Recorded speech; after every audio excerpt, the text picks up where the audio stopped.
கர்த்தர் அதிசயங்களை செய்கிறார். ஊழியங்கள் வழங்கும் ஜீவ வார்த்தை. இந்த நாளிலும் ஜீவ வார்த்தை மூலம் உங்களை சந்திப்பதில் கர்த்தருக்குள் பெருமகிழ்ச்சி அடைகிறேன். இயேசுப்பா நல்லவர்.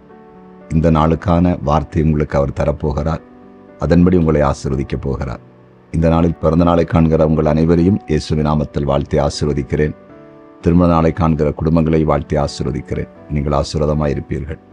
இன்றைய ஜீவ வார்த்தைக்கான வசனத்தை கேட்போமா? 2 நாளாகமம் 9வது அதிகாரம் 9வது வசனம். அவள் ராஜாவுக்கு 120 தாலந்து பொன்னையும் மிகுதியான கந்த வர்க்கங்களையும் இரத்தினங்களையும் கொடுத்தாள். சேபாவின் ராஜஸ்திரி ராஜாவாகிய சாலமோனுக்கு கொடுத்த அப்படிப்பட்ட கந்த வர்க்கங்களைப் போல் ஒரு காலம் வரவில்லை. இன்றைய ஜீவ வார்த்தையின் தலைப்பு இதுவரையிலும் வராதது வரும். அந்த வசனத்துல கொடுக்கப்பட்ட கந்த வர்க்கங்களைப் போல ஒரு காலம் வரவில்லை. அதாவது சாலமோனுக்கு சேபா ராஜஸ்திரி அநேக கந்த வர்க்கங்களையும் பொன்னையும் கொண்டு வந்து கொடுக்கிறார். அதே போல அதுவரையிலும் ராஜாவுக்கு சாலமோனுக்கு வரவே இல்லை ஒரு காலம். இதுவரையிலும் யாருமே கொடுத்ததில்லை. எவ்வளோ அருமையான ஒரு வார்த்தை வசனம் பாருங்க. இன்றைக்கு ஆண்டவர் உங்களோடு தான் பேசுகிறார். உங்கள் வாழ்க்கையில் இனி வரப்போகிறது இதுவரையிலும் யாரும் தராத அளவுக்கு இருக்க போகுது.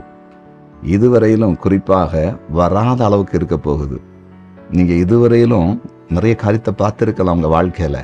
அது பொண்ணாக இருக்கலாம், வெள்ளியாக இருக்கலாம், பணமாக இருக்கலாம், ஆஸ்தியாக இருக்கலாம், ஐஸ்வர்யமாக இருக்கலாம், பேராக இருக்கலாம், புகழாக இருக்கலாம். ஆனால் நீங்கள் இனி பார்க்க போகிறது இதுவரையிலும் வராதது. உங்கள் வாழ்க்கையில் நீங்கள் இதுவரையிலும் கண்டிராத மகா பெரிய காரியங்களை நீங்கள் பார்க்க போறீங்க. அப்படிப்பட்ட நன்மைகள், அப்படிப்பட்ட ஆசீர்வாதங்கள் உங்களை தேடி வரப்போகிறது. சாலமோனுக்கு அப்படிப்பட்ட நன்மைகள் வந்ததென்றால் உங்களுக்கு ஆண்டவர் தர வைக்க மாட்டாரா?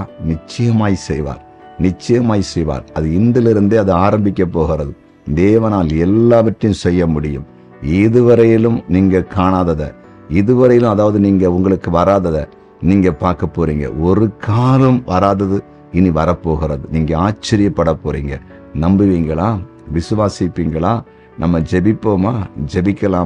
ஜெபிக்கலாம்.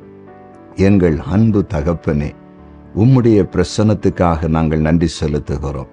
இன்றைக்கு நீர் பேசின வார்த்தைக்காய் ஸ்தோத்திரம்.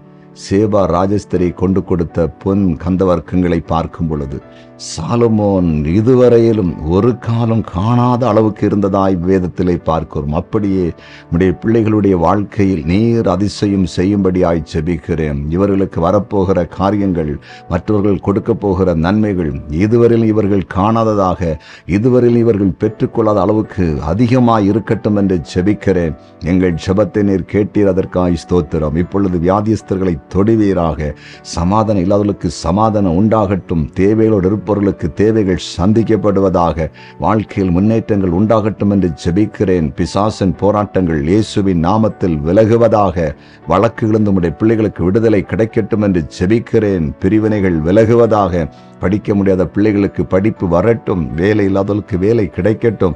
திருமணம் நடக்காத பிள்ளைகளுக்கு திருமணம் நடக்கட்டும். குழந்தை பாக்கியம் இல்லாதவர்களுக்கு குழந்தை பாக்கியம் ஆண்டவரை கிடைக்கட்டும்.